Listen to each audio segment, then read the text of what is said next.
لو تناهيتم إلى سر الحياة وصنعتم كائنا حيا نرى. فرمایا والذین هم لأماناتهم وعہدهم راعون، ایمان والے وہ ہیں جو امانتوں اور معاہدوں کا پاس رکھتے ہیں. آپ کو 1 کروڑ روپے بھی کوئی امانت کے طور پہ دے دینا، اس کو یقین ہونا چاہیے کہ 1 روپیہ بھی یہ اس میں سے نہیں کھائے گا. جب تک آپ کے اندر یہ جذبہ نہیں ہوگا آپ اللہ کی نظر میں مومن نہیں ہو، اللہ کی نظر میں آپ مومن نہیں ہو. تو لوگ ڈرے نہیں آپ سے، گھبرائے نہیں آپ سے، لوگوں کو پتا ہے بھائی یہ ہماری چیزوں کی حفاظت کرے گا. اور عہدہم راعون، معاہدہ کر کے پورا کرے گا.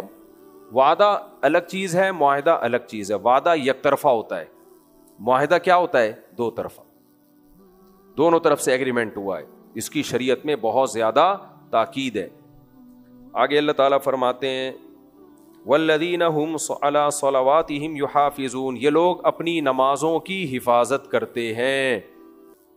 تو نمازوں کی حفاظت کرنا، اس کو 2 دفعہ اللہ لے کر آئے ہیں. نماز پڑھتے ہیں اور نمازوں کی حفاظت کرتے ہیں. کیا مطلب؟ ٹائم پہ پڑھتے ہیں، قضا نہیں کرتے نماز. فرمایا اولئک هم الوارثون، یہی لوگ وارث ہیں. الذین یرثون الفردوس، جو فردوس جنت الفردوس کے وارث بنیں گے. ہم فیہا خالدون، اس میں ہمیشہ ہمیشہ رہیں گے. پھر اللہ نے اپنی کبریائی بیان کی ہے کہ ہم نے انسان کو کیسے مختلف مراحل سے بنایا. کچھ نوح علیہ السلام کا اللہ نے واقعہ بیان کیا، اپنی قدرت بیان کی اللہ نے کہ ہم کیسے آسمان سے پانی برساتے ہیں. وَإِنَّ عَلَىٰ ذَهَابٍ بِهِ لَقَادِرُونَ، جو برسا سکتا ہے وہ اس پانی کو خشک بھی کر سکتا ہے. پھر سائنسدان بیٹھ کے نا باتیں کرتے رہیں گے ایکچولی یہ ہوا تھا کہ پانی ایسے اس لیے خشک ہو گیا. وہ تو ٹھیک ہے، اس کی کوئی لاجک ہوگی، لیکن اللہ کہہ رہے ہیں جو زمین میں پانی اسٹور کر سکتا ہے وہ اس پانی کو غائب بھی کر سکتا ہے. فَأَنشَأْنَا لَكُم بِهِ جَنَّاتٍ مِّن نَخِيلٍ، ہم نے تمہارے لیے اس پانی سے کھجوروں کے باغات پیدا کیے. وَأَعْنَابٍ، اور انگوروں کے باغات پیدا کیے. لَكُمْ فِيهَا فَوَاكِهُ كَثِيرَةٌ، بہت اس میں پھل ہیں تمہارے لیے، کھاتے ہو. وَشَجَرَةً تَخْرُجُ مِن طُورِ سَيْنَاء، اور ایک درخت ہے جو طور پر پیدا ہوتا ہے جس کو زیتون کہا جاتا ہے. تنبت بالدہن، تیل لے کر اگتا ہے. وہ یار زمین سے تیل نکالو، انسان کا تیل اپنا نکل جاتا ہے، لیکن ادھر بیج ڈالو یا ٹہنی دباؤ، زیتون نکلا اور اس میں سے کیسا بہترین آئل نکلتا ہے. اتنا بہترین آئل، صحت کے لیے انتہائی مفید، اور اس کی آگ میں دھواں نہیں ہوتا، بدبو نہیں ہوتی. اتنا مفید تیل درخت میں سے اللہ تعالیٰ نکالتے ہیں. فرمایا صبغ للآکلین، کھانے والوں کے لیے سالن کا کام دیتا ہے. سالن کسے کہتے ہیں؟ روٹی کو جس میں ڈبو کے کھایا جائے. 2 چیزوں کو سے پتہ چلتا ہے کہ سالن ہے وہ، جو آج ہماری سوسائٹی میں سالن ہے نہیں. اللہ نے ایک زیتون کے تیل کو سالن کہا ہے کہ اس سے روٹی کھایا کرو. آج کوئی کھاتا ہے ہی نہیں. زیتون کے تیل سے روٹی کا رواج ختم. اور دوسرا اللہ نے حدیث میں آتا ہے نعم الادام الخل، سرکہ بہترین سالن ہے. ہم سرکے کو سالن میں ڈال کے کھاتے ہیں، سرکہ بطور سالن کے نہیں کھاتے. ایک بڑے قبلہ حکیم ہیں، وہ ان کا کہنا یہ ہے روزانہ سرکہ نہیں کھانا چاہیے. ذہن میں رکھو، یہ حدیث میں سرکے کو بہترین سالن تو کہا ہے، لیکن ایسا نہیں تھا کہ نبی صلی اللہ علیہ وسلم روزانہ سرکہ کھاتے تھے، کیونکہ سرکہ ایک ایسڈ ہوتا ہے. آج کل لوگ نہار منہ سرکے پی رہے ہیں. میں ایک بات آپ سے عرض کروں، یہ جو خوراک سے متعلق معلومات ہے نا، ان میں ڈاکٹروں سے زیادہ ایکسپرٹ حکیم ہوتے ہیں، بشرطے کہ وہ حکیم 2 نمبر نہ ہو. ڈاکٹر ریسرچ کرتے ہیں کہ یہ اس سرکہ نہار منہ پینے سے یہ ہوتا ہے، فلانا ہوتا ہے فائدہ، میں انکار نہیں کر رہا. لیکن آپ کسی بوڑھے حکیم سے پوچھو گے جو بہت پرانا حکیم ہوگا، جو تجربہ کار ہوگا، وہ کبھی بھی نہیں کہے گا آپ نہار منہ سرکہ پئیں.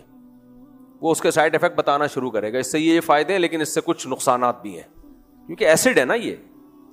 تو وہ گھٹنوں کے مسائل پیدا کر رہا ہے، اور کیلشیم کو باڈی میں کم کرنا، بیسیوں قسم کے. ہمارے ایک دوست تھے، انہوں نے نہار منہ سرکہ اور لیمن کا پانی پینا شروع کیا، دبلے ہو گئے. ڈاکٹروں نے کہا تھا ان کو ماشاءاللہ، ان کو یہ نہیں پتا کہ وہ دبلے تو آپ ہو گئے، لیکن اس ایسڈ نے معدے کی ایسی کی تیسی کر دی، اس کی دیواروں کا وہی ختم کر دی. معدے کی دیواریں ہوتی ہیں نا، ان کو چھلنی کر دیا اس.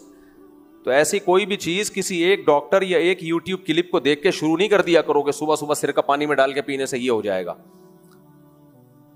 تو 20 لوگوں سے مشورے لے لیا کرو جب بھی کوئی ایب نارملٹی والا کام کر رہے ہو، کوئی بھی عام روٹین سے ہٹ کے کام کر رہے ہو، تو ایک ڈاکٹر ایک حکیم نہیں، 10-15 ڈاکٹروں سے, حکیموں سے مشورہ لے لو, وہ بتائیں کہ ہاں جی پی لو تو مجھے کوئی اعتراض نہیں ہے, لیکن اس کے نقصانات بہت ہوتے ہیں.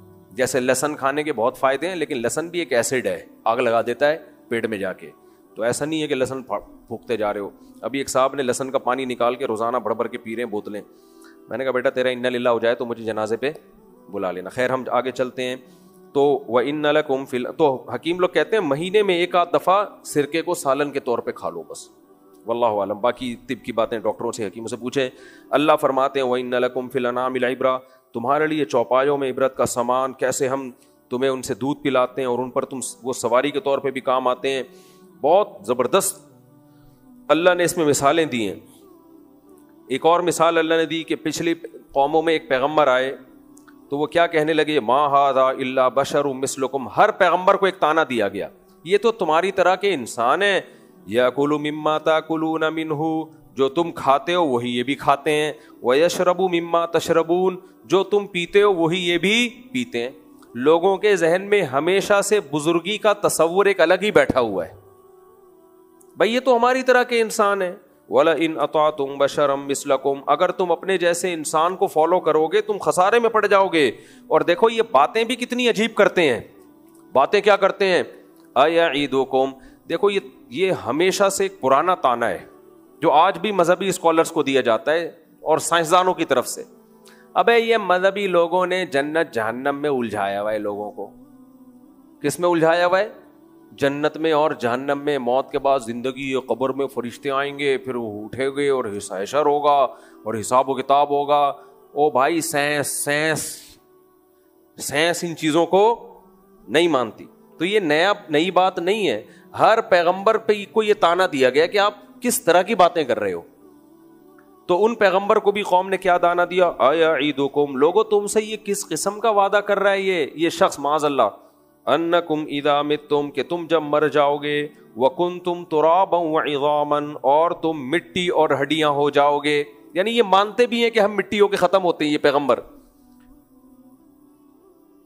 انکم تخرجون, اس کے بعد تمہیں دوبارہ زندہ کیا جائے گا. ہیہاتا لما توعدون. ہیہاتا کا مطلب جیسے ہم اردو میں کہہ رہے ہوتے بھائی بس کرے یار, یہ عقل سے بہت, بھائی کوئی بات کر رہا ہوتا ہم کہتے ہیں بس کر جا, بس بہت ہو گئی. یہ کب ہم کہتے ہیں یہ جملہ, کہ جب عقل سے بالکل ہی الٹی بات ہوتی ہے جو عقل میں آ ہی نہیں سکتی. تو انہوں نے بھی کہا ہیہاتا لما توعدون, بھائی جس آخرت کا تم سے وعدہ کر رہے ہیں وہ ہیہاتا, وہ یقین لانے والی چیز نہیں ہے. خود مان بھی رہے یہ پیغمبر کہ مر کے ہم مٹی بھی ہوتے ہیں, ہڈیاں بوسیدہ بھی ہو جاتی ہیں. اس کے بعد یا تو یہ کہتے ہیں کہ مر کے ہم ویسے ہی رہتے ہیں, مانتے ہیں کیڑے کھا کے ختم کر دیتے ہیں. اس کے بعد کہہ رہے ہیں دوبارہ حساب ہوگا. ہیہاتا لما توعدون, جس کا تم سے وعدہ کر رہے ہیں یہ عقل سے دور ہے, یہ ماننے والی باتیں نہیں. ایسے مسترد کرتے تھے. ابے بس کرتا ہے, ابے کیا حوروں کی باتیں کر رہے ہو یار, سمجھ رہے ہو. اس طرح کی آج بھی یہ سیکولر لبرل طبقے کا نا اسٹائل یہی ہوتا ہے. ہوا و حرص والا دل بدل دے,